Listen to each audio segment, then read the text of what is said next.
नमस्कार, next 9 news देख रही हैं आप और मैं हूं आपके साथ प्रज्ञा सिंह। बहुत बहुत स्वागत है आपका हमारे आज के इस खास वीडियो में।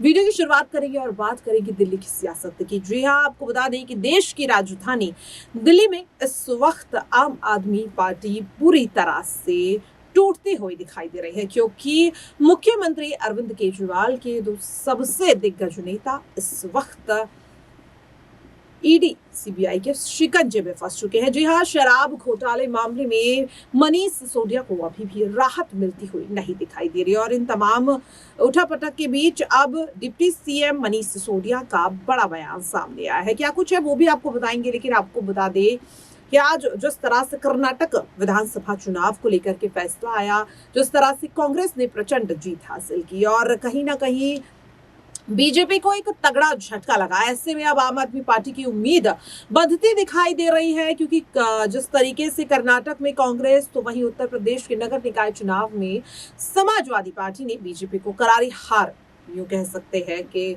दी है। और ऐसे में अब अरविंद केजरीवाल को एक उम्मीद दिखाई दे रही है कि शायद अब उनकी पार्टी की स्थिति भी बदल सकती है। इसी बीच जिस तरीके से जो मनीष सिसोदिया का बयान सामने आया वो क्या है, पहले आपको बता देते हैं और फिर दिल्ली की राजनीति के समीकरण को भी समझने की कोशिश हम करेंगे। तो देखिए, आपको मैं बता दूं कि दिल्ली के अधिकारियों के ट्रांसफर पोस्टिंग पर लंबे समय से केंद्र सरकार के साथ कानूनी लड़ाई लड़ रही दिल्ली सरकार को सुप्रीम कोर्ट ने बड़ी राहत दी। जी हां, एक दिन पहले आए इस फैसले पर अब मनीष सिसोदिया का पहला बयान सामने आया। दिल्ली के पूर्व डिप्टी सीएम मनीष सिसोदिया ने कहा कि मोदी जी संविधान की माने। मनीष सिसोदिया ने यह भी बयान दिया है कि उन्हें सीबीआई ने दिल्ली आबकारी मामले में संबंधित एक सुनवाई के लिए शुक्रवार को राउज एवेन्यू कोर्ट में पेश किया। दिल्ली वर्सेस केंद्र के बीच के इस विवाद में एक दिन पहले ही सुप्रीम कोर्ट का फैसला आने के बाद तत्काल अरविंद केजरीवाल पहली प्रतिक्रिया उन्होंने दी थी और अब डिप्टी सीएम की भी प्रतिक्रिया आई। अगर बात करें अरविंद केजरीवाल की, तो आपको बता दें उन्होंने ट्वीट करते हुए लिखा है, दिल्ली के लोगों के साथ न्याय करने के लिए माननीय सुप्रीम कोर्ट का तहे दिल से शुक्रिया।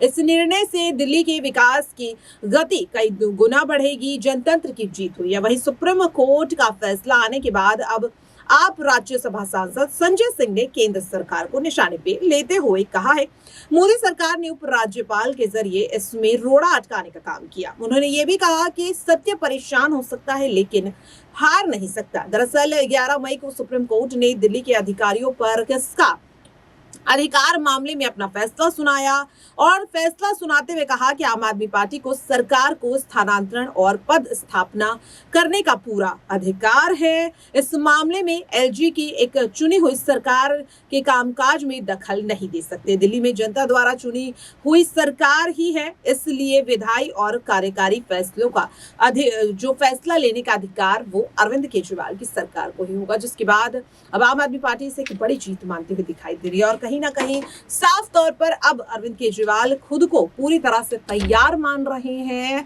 यानी कि यहाँ पर अगर मैं बात करूं जिस तरह से कि अब वो पूरी तरह से तैयार है साल 2024 के चुनाव के लिए। ऐसे में कयास ये भी लगाया जा रहा है कि कांग्रेस की प्रचंड जीत के बाद शायद अरविंद केजरीवाल और यानी कि आम आदमी पार्टी और कांग्रेस एक साथ हाथ मिला सकते हैं साल 2024 के चुनाव से पहले। लेकिन सवाल यही है, विपक्ष की तरफ से आखिरकार प्रधानमंत्री के चेहरे के तौर पर आखिरकार किससे खड़ा किया जाए, क्योंकि अरविंद केजरीवाल को भी उसी के चेहरे पर देखा जा रहा है, उसी पद के चेहरे पर देखा जा रहा है। हालांकि राहुल गांधी अब कहीं ना कहीं उस रेस से बाहर हो चुके हैं, क्योंकि उनकी सांसदी को रद्द किया जा चुका है, जिसकी वजह से अब वो चुनाव नहीं लड़ सकते। अब ऐसे में क्या कांग्रेस पार्टी आम आदमी पार्टी से हाथ मिलाएगी या फिर कांग्रेस पार्टी अपनी पार्टी से किसी दूसरे कह सकते हैं हस्ती को खड़ा कर सकती है साल 2024 के चुनाव के लिए। हालांकि नाम कई लोगों के सामने आए हैं, लेकिन जब तक राहुल गांधी के मोदी सरनेम मामले में कोर्ट का कोई फैसला नहीं आ जाता, उसके पहले कांग्रेस अभी इस पूरे मामले पे किसी भी तरह की बयानबाजी से बचती हुई नजर आ रही है। फिलहाल के लिए इस खास खबर पर इतना ही।